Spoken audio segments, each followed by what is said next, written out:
Boa noite.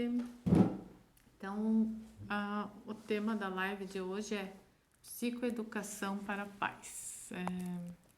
Essa live está sendo feita para todos os profissionais da área de educação, né? Em especial da Escola Henrique Libel, a pedido da professora Neuci, a diretora do Henrique Libel. Então, ela pediu para fazer esta live. Então, nós vamos estar falando sobre a psicoeducação em tempos de pandemia, né? O que vem a ser a psicoeducação? Psicoeducação é um conjunto de técnicas que se relacionam entre si, são instrumentos que a gente usa, psicológicos, pedagógicos, psicopedagógicos, com o objetivo de ensinar pacientes quando estão em psicoterapia, ensinar pais, professores, alunos ou responsáveis, né? Então, a psicoeducação é uma metodologia que a gente usa para ensinar e suprir determinadas déficits, né, de convivência, de dificuldade, né? Então, hoje o que nós vamos falar? Nós vamos falar sobre essa demanda, né, que está sendo de os pais, eles estão com essa responsabilidade de ser professor, né? Os professores estão com a responsabilidade de ser profissionais da área de educação, professores, estão com a responsabilidade de ser youtubers online, né?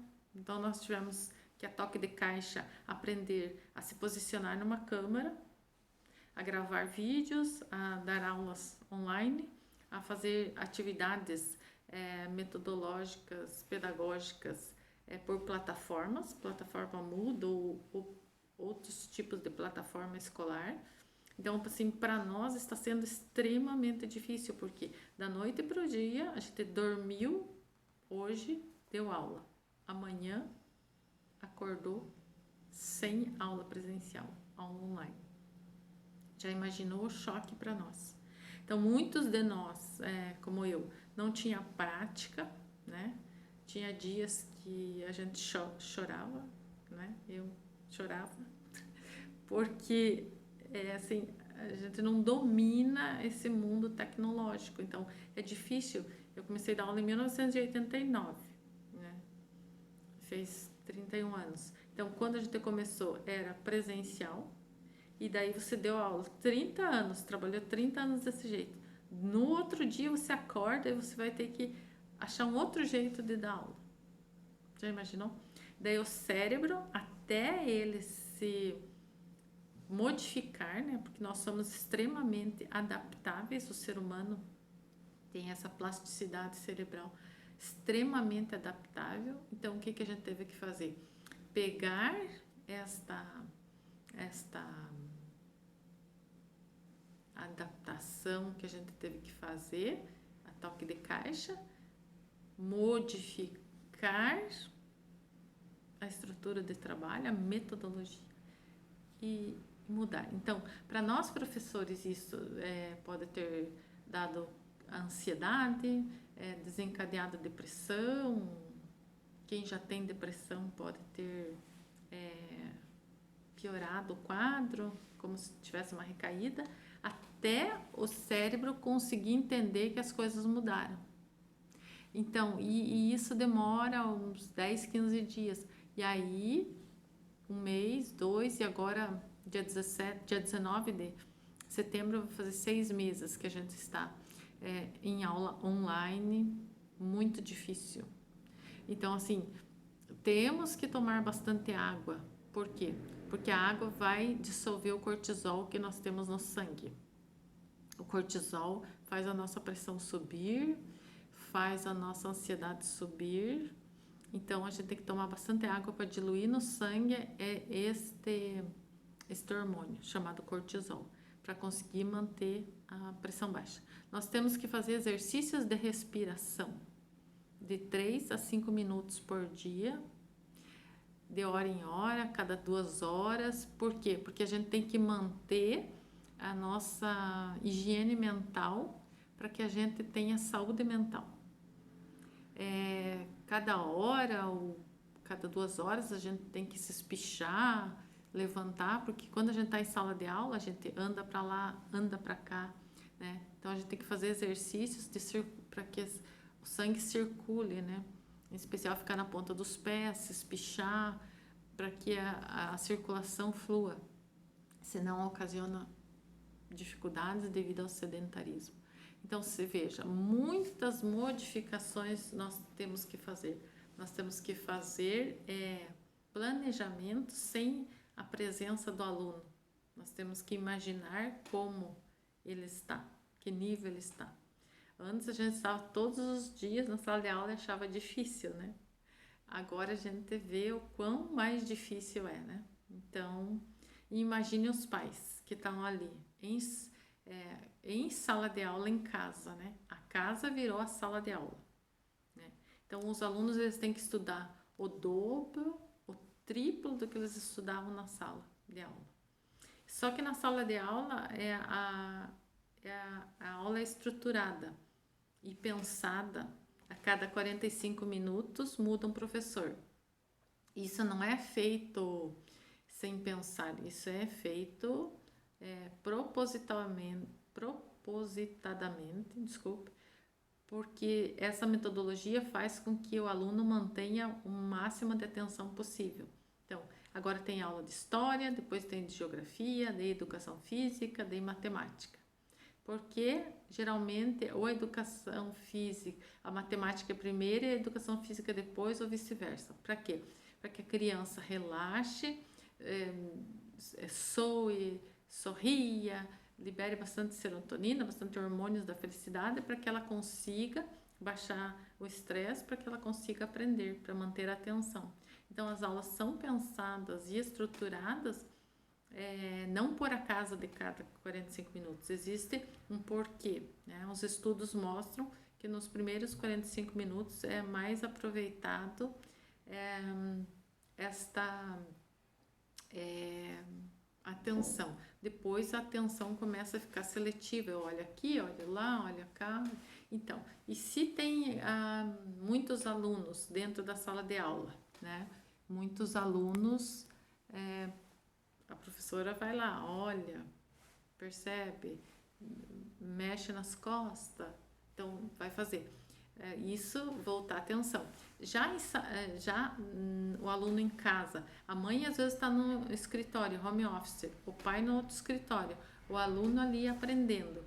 Às vezes o aluno fica mais que 1 hora na mesma disciplina e começa a cansar e não aprender. E existem metodologias também. A criança, quando, pela nossa inexperiência, então a gente no começo não orientava que ela teria que ter uma disciplina, por exemplo. Mesmo não tendo aula presencial, ela tem que acordar todos os dias, por exemplo, 8 horas da manhã, estudar das 8 às 10, fazer o intervalo, daí das 10 ao meio-dia, ou das 8 às 10, daí vai brincar, daí volta a estudar das 2 às 4, enfim.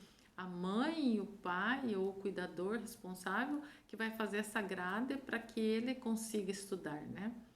Quando tem em casa, melhor ainda, porque a criança pode sair, dar uma volta e tudo mais. Mas quando a criança sai de apartamento, então tem que pensar de forma diferenciada. Então ali, o pai vai estar estressado também? Sim, vai estar. A criança vai estar estressada? Sim, vai estar. Então, por isso é importante tomar bastante água para diluir o cortisol, fazer exercícios de respiração. Atualmente tem aplicativos que ensinam a gente a respirar a cada 2 horas.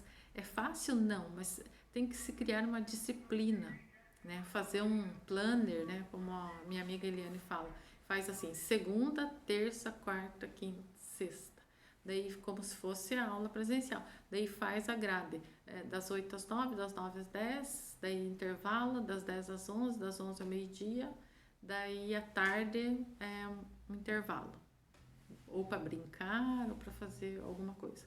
Ou estuda das 8 às 10, daí fica sem estudar depois, daí vai estudar das 2 às 4. Isso depende muito do pai, que vai ver a dinâmica que mais foi assertiva para aquele aluno, né? Então, por exemplo, o aluno vai lá fazer vem lá da professora de educação física um exercício, por exemplo, de percepção rítmica e memória auditiva. Então, o que ela vai fazer? Vai desenhar um teclado de telefone no chão.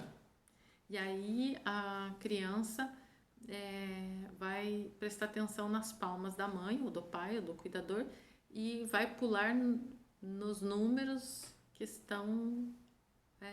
eu fizer a palma, por exemplo, 1, 2, número 2, 1, 2, 3, 4, número 4. Então, ela vai ter que prestar atenção, alça fonológica, planejamento, tempo de reação. Então, eu vou estar trabalhando várias funções executivas para fazer essa atividade. Então, eu vou estar desenvolvendo várias habilidades e, ao mesmo tempo, eu vou estar distraindo essa criança, mudando o foco, trabalhando a parte motora, a parte física, a parte de percepção, a parte de memória, a parte de atenção. Então, o cérebro dela vai estar sendo modificado. O que acontece? Quando ela está em casa, tem que trabalhar desta forma. Por quê? Porque na escola a gente trabalha todas as funções executivas em todas as disciplinas. Então, a gente trabalha memória, atenção, a gente trabalha freio inibitório. Por quê? Porque, tem que respeitar o colega, tem que cuidar na fila da merenda, na hora do recreio tem que se comportar assim, na hora da educação física assim, existem regras, existem normas, e isso vai fazendo com que o cérebro comece a se modificar, né? E comece a ampliar as funções executivas, né? Ampliar as aprendizagens, aprendizagem social. Hoje, por não ter a escola física, então estamos limitados a um campo mais restrito. Então, a criança tem mais dificuldade na área social, porque ela não está lá em contato,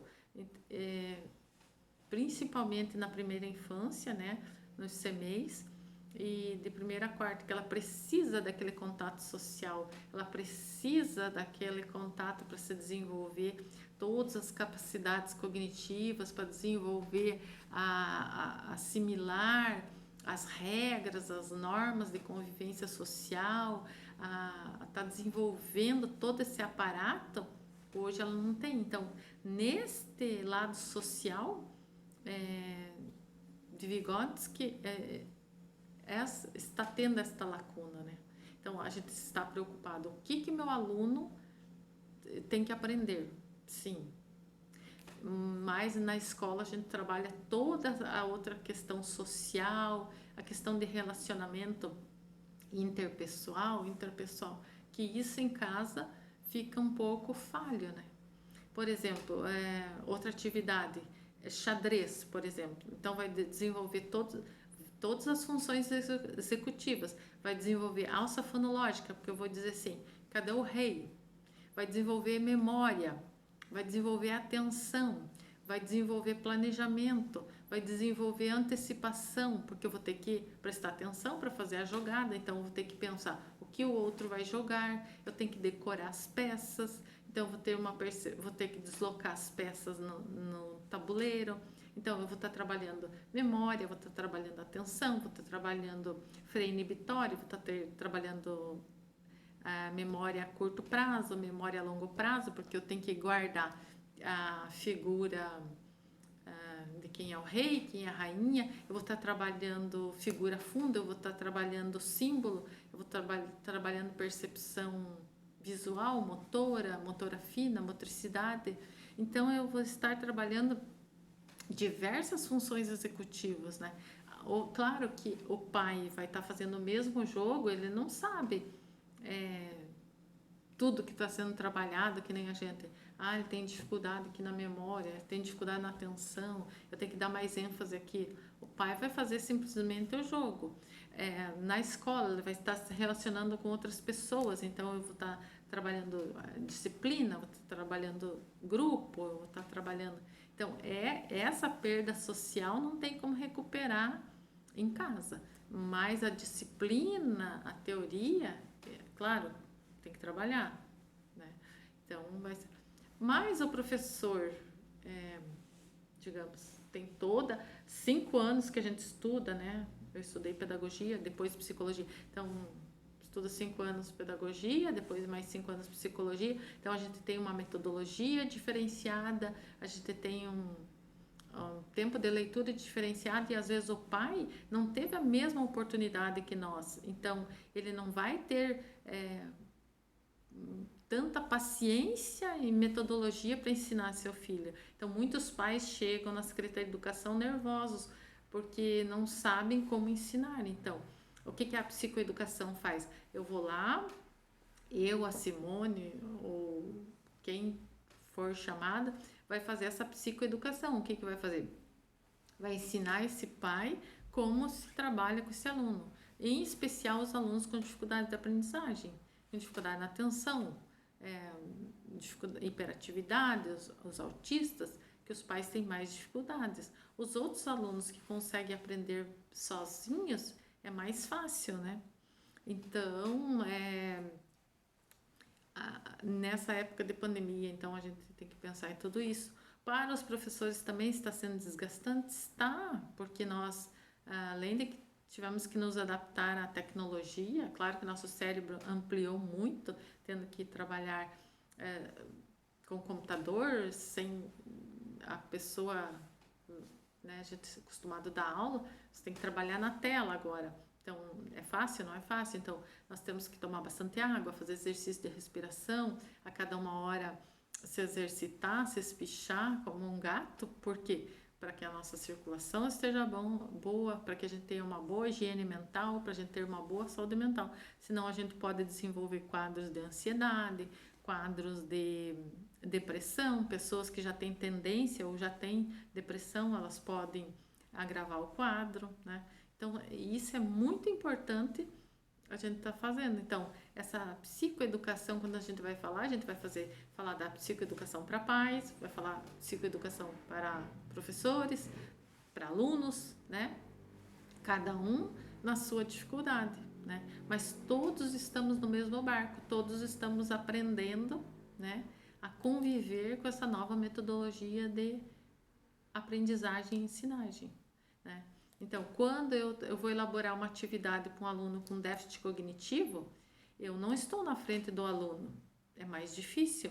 Quando eu estou na frente do aluno, eu elaboro a atividade e vou trabalhando, por exemplo, lá, uma atividade, por exemplo, de percepção motora espaço-temporal. Eu jogo uma bolinha de ping-pong e dou um copinho de plástico para ele e ele tem que calcular o tempo e o espaço para que a bolinha quique no chão e caia no copinho. Então, eu vou estar trabalhando memória, eu vou estar trabalhando atenção, memória espacial, espaço-temporal, eu vou estar trabalhando ansiedade, eu vou estar trabalhando freio inibitório, eu vou estar trabalhando todas essas questões. Quando eu estou ali com o aluno em loco, eu vejo, ele teve dificuldade aqui, no espaço temporal, então aqui eu vou ter que dar mais ênfase. Ele teve mais facilidade aqui, então aqui essa área eu não preciso ficar muito em cima, eu posso dar foco mais aqui. Já o pai, ele vai fazer atividade, sim, mas ele não faz atividade. Está desenvolvendo a criança? Sim, da mesma forma, só que daí a nossa avaliação não tem. E para nós também está sendo difícil, porque a gente é acostumado a dar nota, né? O João tem 7, fulano tem 6, outro tem 9, outro tem 10. Agora, a gente sem o aluno na frente, então fica difícil, porque a gente vai ter que trabalhar agora com, não nota, com questões de aprendizagem, que a gente só vai saber quando as aulas presenciais retornarem. Quando as aulas presenciais retornarem. Então, está sendo difícil, então nós temos que mudar nossa estrutura mental pensar que agora ficamos dando nota 30 anos. A partir de hoje, nós temos que ver a questão da aprendizagem processual. Antes também a gente via isso também, só que não com tanta ênfase quanto agora, né? Então agora a gente vê de forma mais diferenciada, né? Tem mais foco nisso, né? Então a gente não a nota é importante, mas é o que menos importa. Porque quando as aulas retornarem, nós vamos ter que fazer uma avaliação para ver o que o aluno sabe e o que ele precisa aprender. Ele pode ter nota ou não ter, tanto faz, mas assim, nós temos que saber o que ele sabe. Então, assim, muitos, com certeza nós vamos ter que fazer, dar uma atividade do 6º ano e outra do 7º, em 2021.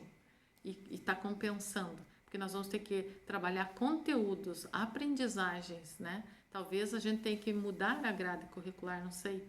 Então, assim, tudo isso gera nos professores uma ansiedade, um medo, uma insegurança, né? Mas a gente tem que respirar, treinar, pegar esses aplicativos, fazer a respiração. Por quê? Porque as coisas não vão mudar. As coisas tem que esperar.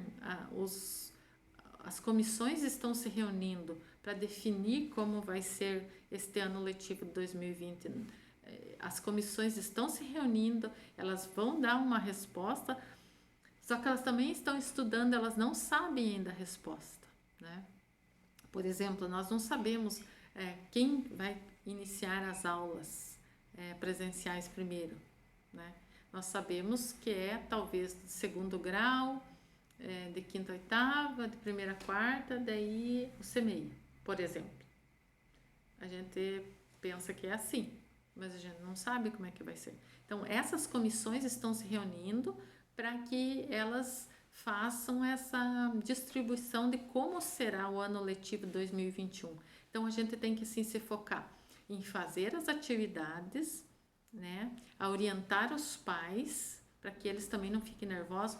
O pai falou que o João não conseguiu fazer todas as atividades. Então tá, o que ele conseguiu fazer? Qual que é a dificuldade dele? Então conversa com a orientadora educacional, conversa com a especialista em educação, conversa com a professora, com a diretora e diz, meu filho conseguiu fazer isso e isso e isso, isso e isso não conseguiu.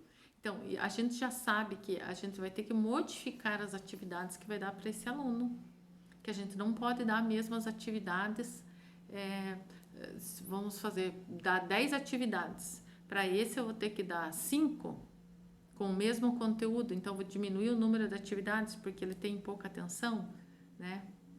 Porque estudar em casa ele está encontrando X dificuldades que no presencial ele não tinha, por exemplo.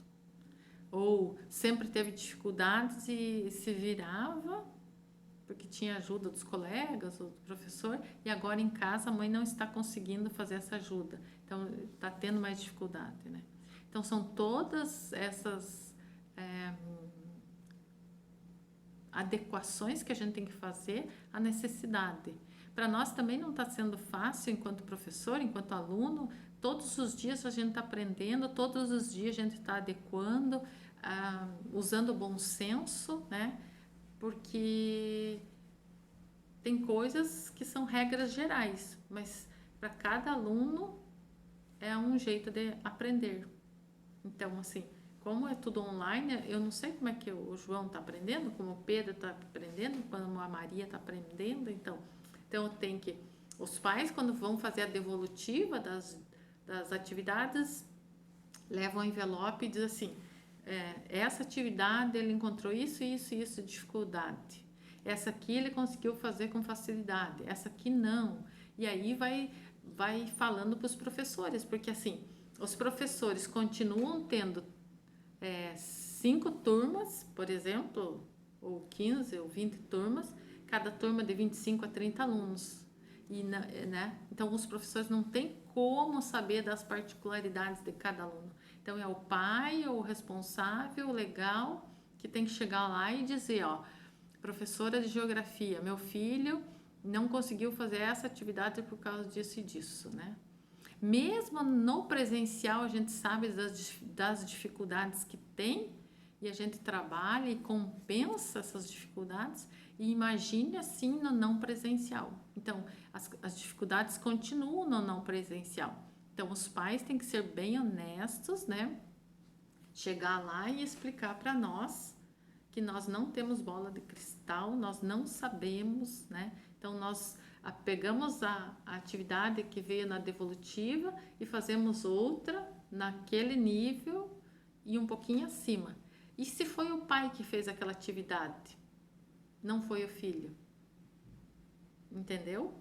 Por isso que é importante que a criança faça atividade, por isso é importante que o pai relate para nós o que está acontecendo, qual a necessidade daquele aluno. Faz um bilhetinho, ó. Pega, digamos, a disciplina de matemática. O pai faz o João conseguiu fazer o número 1, o 3 e o 5. Os outros ele não conseguiu por causa disso e disso. Faz um bilhetinho a lápis e anota e cola na atividade para lembrar quando for devolver para o professor, explicar para o professor o que ele não soube, o que ele soube. Então, para aquele aluno, na próxima vez, eu já sei que eu não vou dar 10 atividades, eu vou dar 4 ou 5, né? Eu vou ensinar o pai a como ensinar aquela atividade que ele não conseguiu fazer, porque se ele não fez, foi porque o pai também não sabia, né? Então, tudo isso é muito novo para nós. É novo para os pais, é novo para nós professores. Por isso que nós temos que se acalmar, serenar a nossa mente, tomar bastante água, fazer exercício de respiração, se alongar, para que a gente tenha saúde mental, para que a gente consiga atravessar esse período de incertezas e inseguranças. Porque a maioria de nós está na sala de aula há mais que 15 anos. Isso é muito novo. Essa metodologia diferenciada online é muito nova para nós professores, para os pais e para os alunos. Nós estamos todos no mesmo nível de dificuldade. Então, assim, nós temos as capacidades de atenção, de memória, de plasticidade, nós conseguimos, o nosso cérebro é muito, muito maravilhoso, ele consegue se adaptar às mudanças, né? Ele tem essa capacidade cognitiva de mudar, né? Mas a ansiedade pode ser um quadro comum, né? Pode roer unha, pode comer cabelo, tirar sobrancelha, né? Ficar mordendo a blusa, enfim. E isso, se a gente não prestar atenção, isso pode virar uma mania, né? Então, tudo isso faz parte dessa nossa atualidade. Então, tem que manter um nível de ansiedade mais baixo possível, né? É fácil? Não estou dizendo que é fácil. Estou dizendo que é possível, que tem que ter diálogo, que a escola dialoga com os pais têm que devolver o diálogo para a escola, porque a escola não tem bola de cristal. Os professores não sabem da realidade daquele aluno. Então, os pais têm que chegar e falar: meu filho, isso, eu preciso de ajuda nisso, ele dá conta disso e disso, isso. Pensando que esse ano as comissões ainda estão definidas como vão ser. Não se preocupem em dar nota, não se preocupem se ele vai passar, se ele vai reprovar de ano. Isso é um detalhe. Vamos nos ocupar o que o aluno sabe, o que ele precisa saber. E o ano que vem a gente vê a nota, o ano que vem a gente vê essas coisas. É claro que se existir um protocolo de dar nota, a gente vai dar? Claro que a gente vai dar nota, né? Se precisar. Eu não sei como é que vai ser, né? Eu não sei como é que está essa questão de nota, eu não acompanho isso. Eu faço as atividades adaptadas, né? E corrijo, mas eu não dou nota. Eu vejo assim o nível de aprendizagem. Mas enfim, se tiver que dar nota, existe um processo pedagógico escolar para dar nota. Vocês têm que ficar calmos, vocês têm que ficar serenos, vocês têm que ficar tranquilo, manter essa higiene mental, que não é fácil.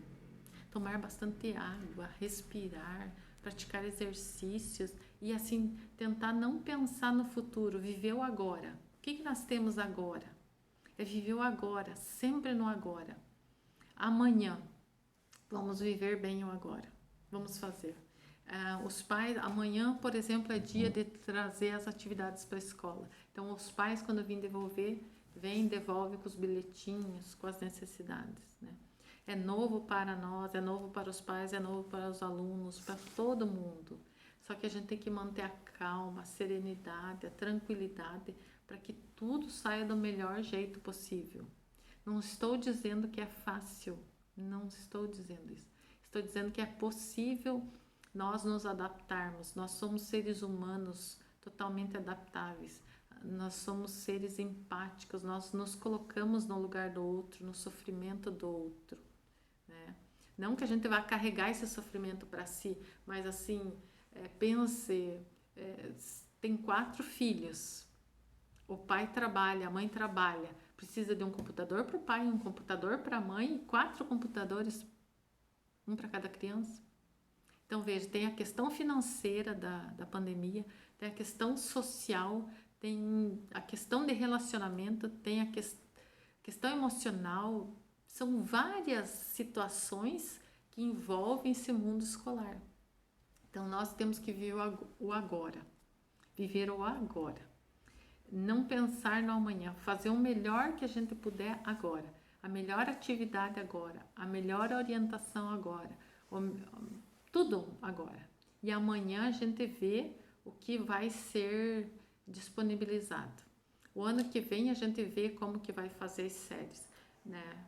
A gente só se preocupa assim, ou ocupa-se com o 9º ano, que vai para o 2º grau, e quem está terminando o 2º grau, que vai fazer faculdade, né? Então eu não sei como é que vai ficar. Mas as outras séries a gente pode trabalhar em paralelo. 3º ano e 4º. Conteúdo do 3º e continuar a acelerar o conteúdo do 4º, por exemplo. Não sei como é que vai ser. Mas existem comissões que estão tratando de tudo isso. A gente pode ficar tranquila. Quando tiver essas comissões formadas, as normas, tudo, eles vão passar para nós, né? Então, assim, é muita coisa, né, para a gente pensar. Então, por isso, tem que, ao máximo, viver o agora.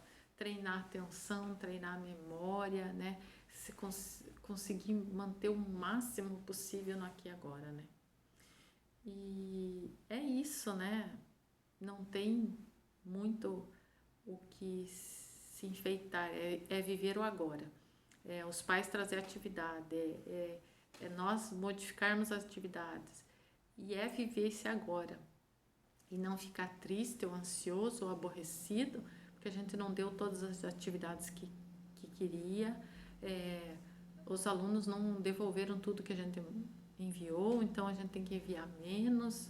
Os pais, também para eles é novo, eles têm que parar de fazer as atividades para os filhos e deixar os filhos fazer e devolver a realidade para nós. Dizer assim, ó, meu filho conseguiu fazer isso, isso e isso. Esse ele não conseguiu fazer. Nós precisamos saber essa verdade, né?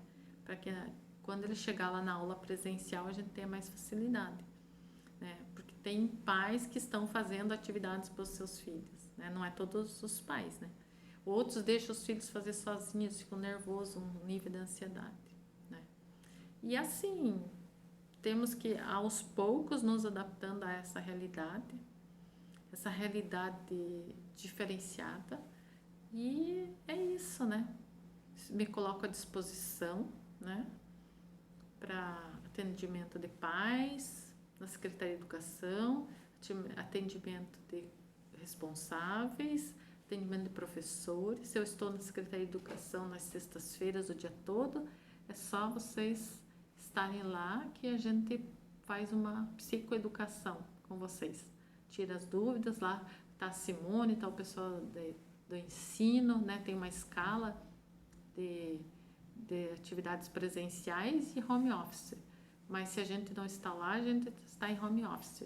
E a gente pode marcar, se precisar, até mais dias, eu posso estar lá fazendo essa orientação, tá bom? Um abraço à professora Neuci, obrigada pela oportunidade.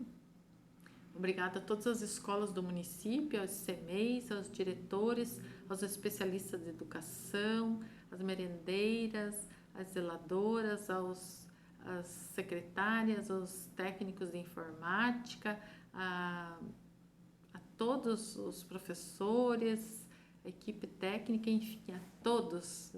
Espero que eu não tenha esquecido de ninguém. Um abraço e estou à disposição. É um prazer muito grande poder falar com vocês. Desculpe assim que não saiu numa qualidade excelente, porque ainda estamos treinando. Um abraço e tudo de bom.